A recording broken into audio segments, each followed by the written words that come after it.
Guess who's back? Hey guys, it's Nika. I hope you're having a wonderful Thanksgiving with your friends, family, loved ones, pets. And if you don't celebrate Thanksgiving, well, maybe it was a day off work, so we all win, sort of, maybe. But as for me, I am resting and digesting all the food I ate. And before we get started, I want to try a new adult beverage here. Never had this before. Good old H2O. Because you are so right. I definitely do drink a lot of caffeine to an excess. And it definitely does make me a little shaky sometimes. A little jittery sometimes. Gets my heart fluttering sometimes. And then I can't sleep. So let's give this a whirl here. Let's give it a whirl. Literally give it a whirl. See. There are these beautiful notes of fluoride, BPA. Ooh, is that a touch of chlorine?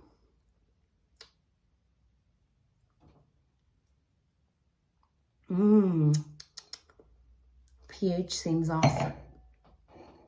Nothing more hydrating than downtown Chicago water that has not been filtered.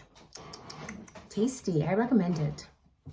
And you might want to get your own drink before we get started because this topic can be very emotionally charged for a lot of people. And listen, Linda, listen. I'm not doing this to pick on the two survivors because I have received private messages saying, Nika, you really shouldn't be talking about Mortenson and Bethany Funke.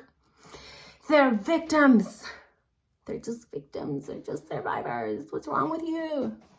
You have a psych background, Nika. Are you trying to re-traumatize these girls? I am not here to make these girls feel bad.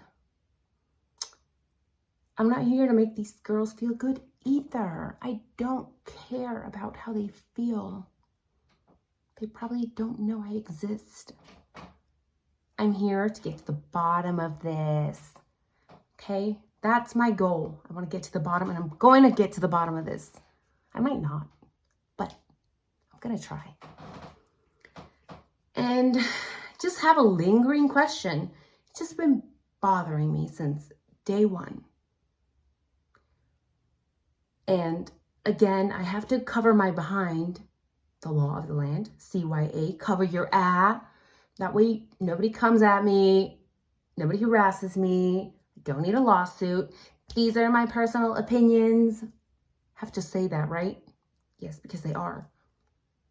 That being said, my source of information is the legal documents, okay? I'm using the affidavit here.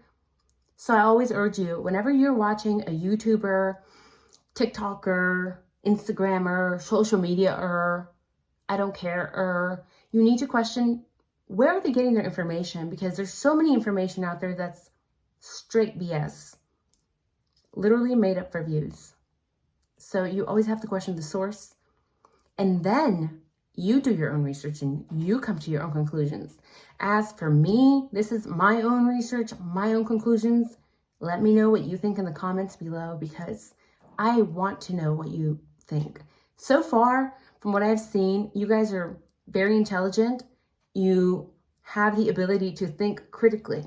It's like 99% of you, 98% of you, 95.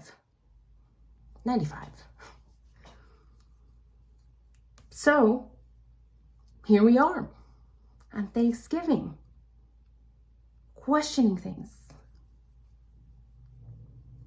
I'm going to read just a couple phrases here straight from the affidavit here. It's open on my laptop. And let me know in the comments what you think, because it's shady, in my opinion. Dylan stated she originally went to sleep in her bedroom on the southeast side of the second floor. Dylan stated she was awoken at approximately 4 a.m., but what she stated sounded like Goncalves playing with her dog in one of the upstairs bedrooms, which were located on the third floor. A short time later, Dylan said she heard who she thought was Gone Cal say something to the effect of, "There's someone here." A review of records obtained from a download of Kernodle's phone showed this could have been Kernodle, as her cell phone indicated she was likely awake using TikTok at approximately 4:12 a.m. Dylan says she looked out the bedroom but did not see anything when she heard the comment about someone being in the house. Dylan stated she opened the door for a second time when she heard what she thought was crying coming from Kernodle's room. Dylan says she heard a male voice saying something to the effect of, "It's okay, I'm going to help you." At 4:17 a.m., a security camera located at 1112 King Road, a residence immediately to the northwest of 1122 King Road, picked up distorted audio. What sounded like voices or a whimper, followed by a loud thud. A dog can be heard barking several times, starting at 4:17 a.m. You don't think that it is strange that Dylan supposedly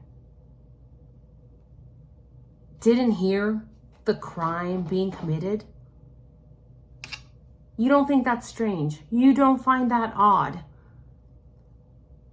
The camera that picked up the noises, that audio that was distinguishable, picked up the thud. It picked up noises. It picked up the sounds of whimpers or voices. Do you know how far that camera was? It was 50 feet away. Do you know how far 50 feet is? Visually? You don't? Okay, pause this video right now. Now get up and walk around your house and go see what 50 feet is like. It's not a short distance. So you're telling me, Dylan, you're telling me, well, she's not telling me, but you're telling us that you didn't hear anything, but a camera 50 feet away picked up this audio, meaning that what was taking place during the crime could be heard 50 feet away. But you were on the second floor and you didn't hear that? You're telling me you heard a male voice, per the affidavit on page 5, that said, "It's okay, I'm going to help you"? But you didn't hear anything else. That's extremely shady. It's so strange.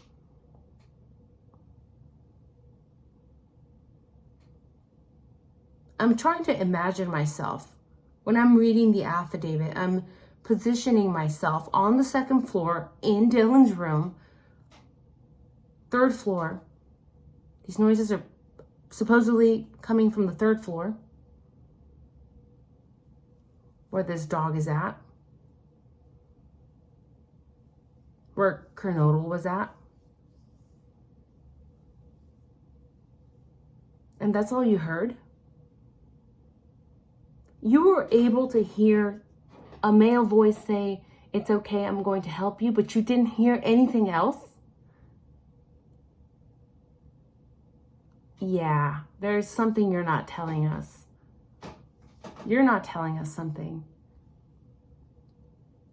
If the thud was so loud that a camera 50 feet away heard it, you're telling me it wasn't effing loud? And people before we're trying to protect her and say she was probably asleep. But then this comes out, the affidavit comes out, and it turns out she wasn't, because she did hear things. And that must have been effing loud if the thud can be heard 50 feet away on camera at someone else's house. After that, per the affidavit, Dylan says she opened her door for the third time after she heard crying and saw a figure clad in black clothing and a mask. Doesn't say what type of mask, by the way, that covered the person's mouth and nose, walking towards her. The male walked past Dylan as she stood in a frozen shock face. Now, this is another thing that gets me. You're hearing all these noises, what are apparently freaking loud. I mean, 50 foot away loud. Then you open your door, you keep peeping because there's obviously something off. Because why would you open your door 3 times if you don't think there's something wrong? Just for fun? I doubt it. So Dylan opens her door for a 3rd time because she heard crying. And she sees this man, 5'10" or taller, not very muscular, athletically built, bushy eyebrows. She stood in a frozen shock phase. So when people couldn't defend her anymore, once this came out, to say she was probably sleeping, and now that we know she wasn't sleeping, now they're defending her by saying she was in a frozen shock phase, Nika. That's why she didn't call the police for 8 hours. Do you know what a frozen shock phase is? You basically can't function.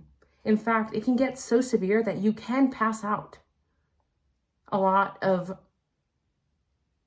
victims or prisoners of war or during wartime pass out. In fact, there are some stories of World War II stories saying that they were so afraid of Nazis that sometimes when the Nazi would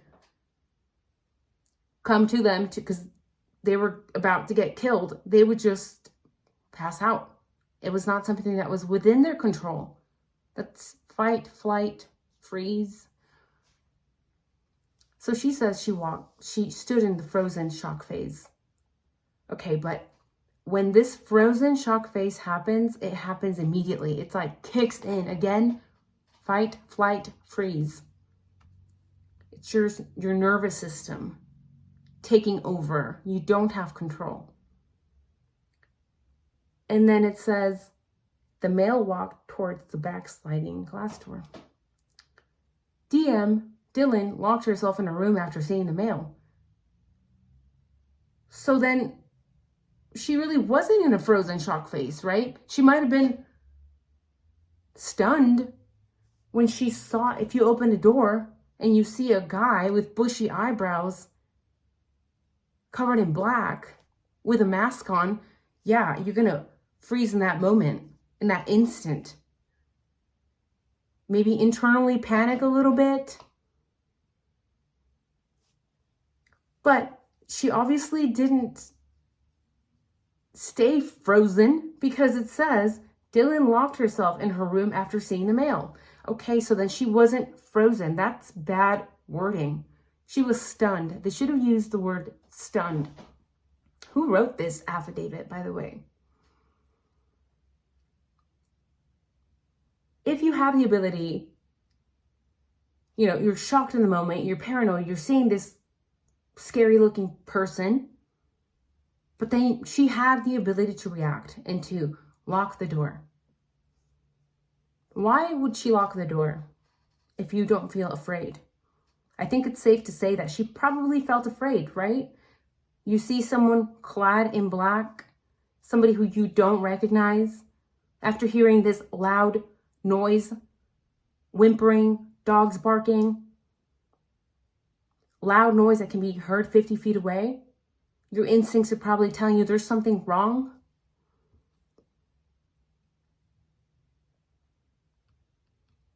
That's why I think she knows more than she's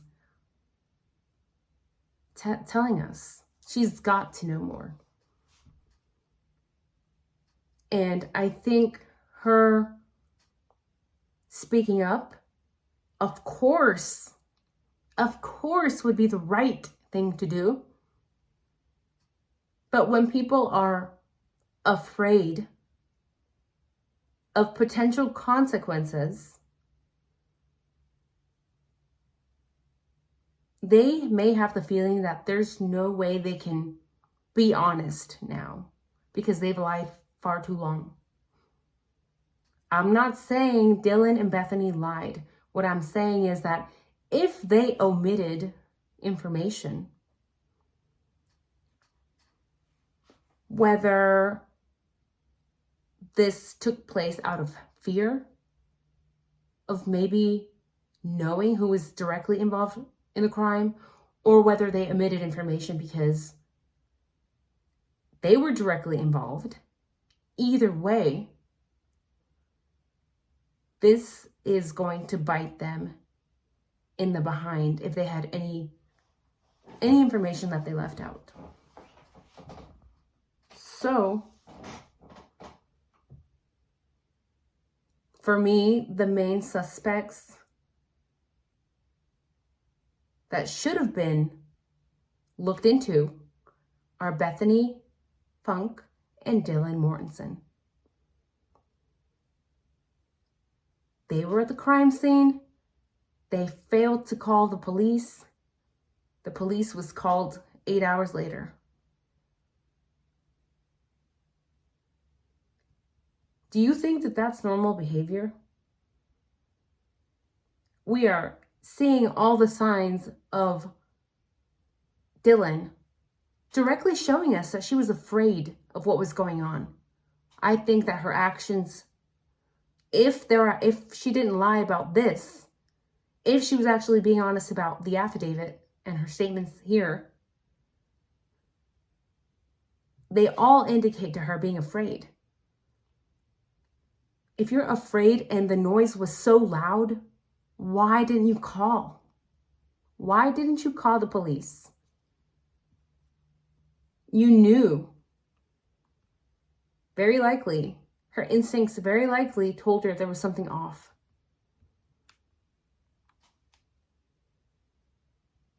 So, do you think that they could have had any direct involvement?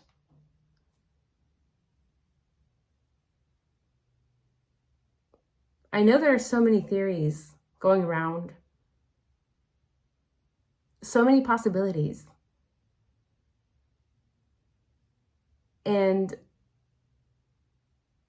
people from day one have pinned everything on Bryan Kohberger.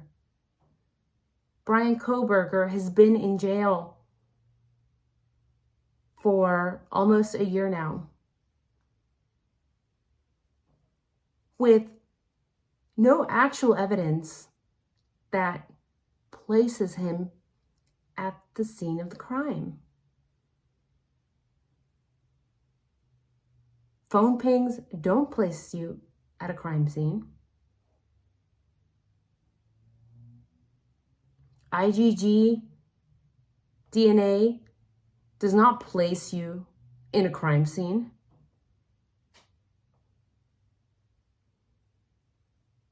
And it's very easy to see the bias that I've mentioned before. Because here we are, so many people tuned into this case, and so many people, again, since day one, said Bryan is guilty. He's got that crazy killer, psycho look, criminology background, definitely did it. Benefit of the doubt for Bryan Kohberger did not exist. Some people, a very small percentage of us, give him the benefit of the doubt because the evidence that is currently available to us doesn't place him at the crime scene. But then we have 2 young women who are, we know factually, it's not cell phone pings. We know factually they were there. And we are that quick to dismiss them. And when you study psychology, you understand bias. You understand why we judge people instinctually. But that doesn't mean we're correct. In fact, studies show that many people were wrong when they were asked to instinctually judge someone. Our instincts kick in to protect us. So for a lot of people, those instincts take over their rational thought. And they very quickly say, Brian's guilty. My instincts tell me that he's involved. Okay, but why? Show me. Give me some actual evidence. Well, he has a history of being creepy with girls. Creepy? He made a comment about his, to one of the girls that he was dating about her birthing hips. Okay. That's not evidence. Actual evidence. Well, he just looks like the type. He's got those eyes, the crazy psycho eyes.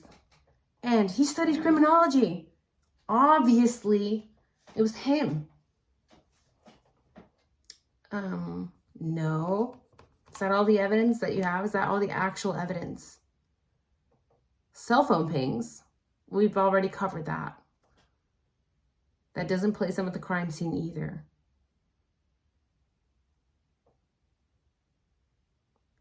But Bethany and Dylan got the benefit of the doubt from the get-go.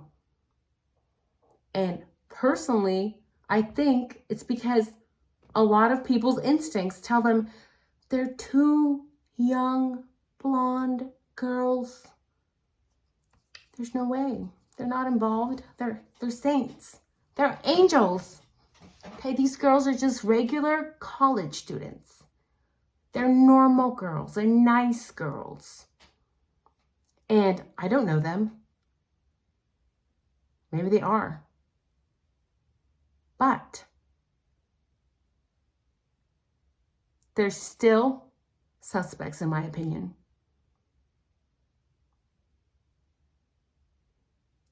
And when I see that bias taken over, it's very difficult to pull people out of that mentality that you're being biased because of how somebody looks. Nobody wants to be called out. Nobody wants to be called out. If I call somebody out right now and say, you're judging me differently because I look such a way, nobody likes that. It doesn't make us feel good. But it happens all the time, guys. It happens. People with different backgrounds, cultures, accents, skin color, financial conditions, weight, height, looks. All of that plays a role and affects how we judge somebody. So here I am to remind you, why are you not considering them as a suspect? Why? What are the things that are stopping you from seeing them as a suspect? And I think when we ask ourselves those questions and each other, we can start teasing out that bias and hopefully getting to the root of this, because again, this whole case has been a giant fiasco. It's insane to me how Brian Koberger has been sitting in solitary confinement for about a year now with no actual evidence that places him at the scene of the crime. Because again, if you look into that scientific book that I attached and the scientific statement that I mentioned in the previous videos, you understand that the IgG is more or less useless. Remember, the first lab where this sheath was sent to, results were negative. So I understand that most of my viewers currently are critical thinkers, but if you know somebody who is very quick to judge, especially in a case like this where there's so many things that are off, there's so many strange things, again, it's like a puzzle piece that doesn't fit. And you know someone who's like, yeah, I still think it was him. Even without reading the affidavit, they just jump to that conclusion. You need to be very careful around people like that.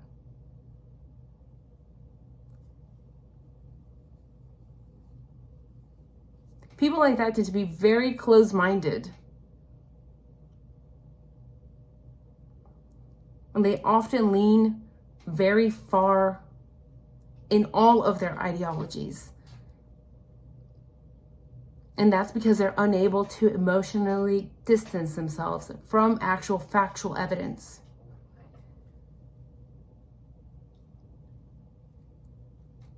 For me, if I see someone who's unable to question things or who's emotional and doesn't even want these questions to be asked, for me, that's a red flag. Be careful around this person, because talking about specific topics just can push them off the edge.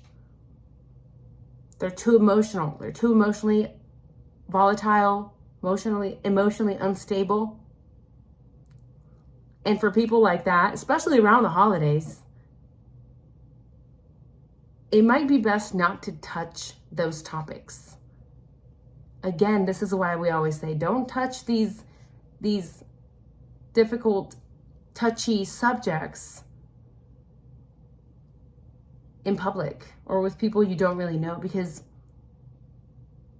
they can really drive somebody to become very unstable and try to threaten you, try to say something to you, and it can just be avoided. But for me, I think this case is important enough. Again, I'm all about our constitutional rights. This is why I'm making these videos. I'm all about freedom of the press as well. I think they need to do a better job. They need to stop distorting the information. And that's what I've seen so far in this case, the bias. Again, all the major news sources, Fox News, Law and Crime, Court TV, since day one, just like a lot of people, have branded Brian Koberger as guilty.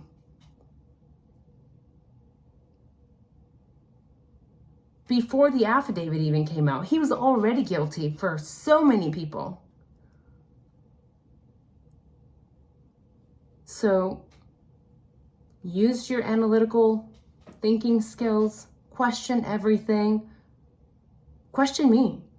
If you have any questions, or if I said something that's outside of the affidavit that you don't agree with, let me know in the comments below. I'm willing to discuss why I came to certain conclusions or certain theories. But my theory on Dylan and Bethany is that they know a lot more. And my theory and my belief is that they should be looked at as suspects. Because all of this noise, 50 feet away noise, you calling the police, not them, their friend, calling the police 8 hours later. That doesn't make sense. And I always tell people, put yourself in that situation. If you don't agree with me, put yourself in the story. Put yourself at the scene when you're reading the affidavit. And when you have the ability to put yourself there and put all the information together. Imagine if you were there and people are getting unalived right above you.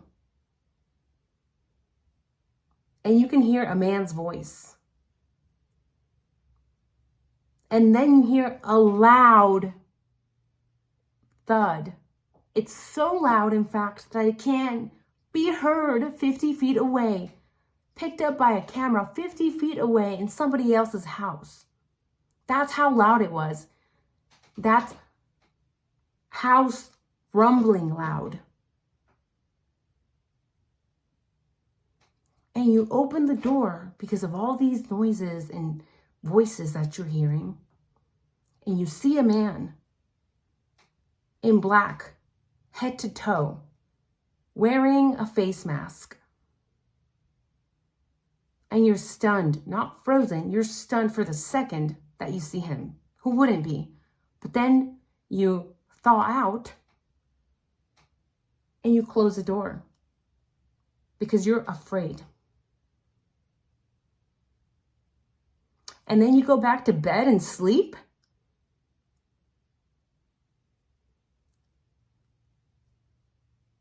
For 8 hours. After that loud noise, you're telling me you're just going to sleep comfortably. You're telling me you're not going to text anyone else. You're not going to call your roommates. You're not going to text them to make sure they're okay. No.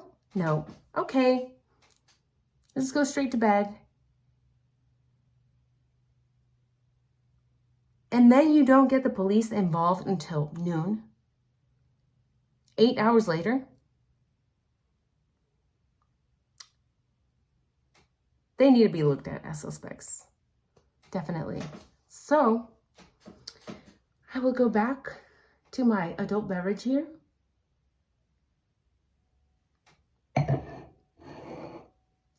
And let me know in the comments below what you think. Again, I think most of you guys are very intelligent. But some of you guys need to use that intelligence a little bit better. Don't just believe people for no reason. I'm a type of person that loves to give people the benefit of the doubt. I'm giving these girls the benefit of the doubt, and I'm giving Brian the benefit of the doubt, and everybody else potentially involved. But you don't just blindly give the benefit of the doubt. You give the benefit of the doubt while questioning these people and while looking at the actual facts. Just keep that in mind, guys. Most people are good people. Some people are just plain sick and have bad intentions. So be a kind, loving human being to everybody. Always. Give them the benefit of the doubt. Always. But not blindly. That's for your own protection. Okay? That's my video for tonight. I hope you guys get some sleep. Maybe I will see you tomorrow. It's gonna be a long week and a weekend. Oh, and thank you guys for the birthday wishes, by the way. I am aging, yes. Do I feel it in my bones? Yes. Do I have energy though, still, despite my ancient age? Yes. So, good night.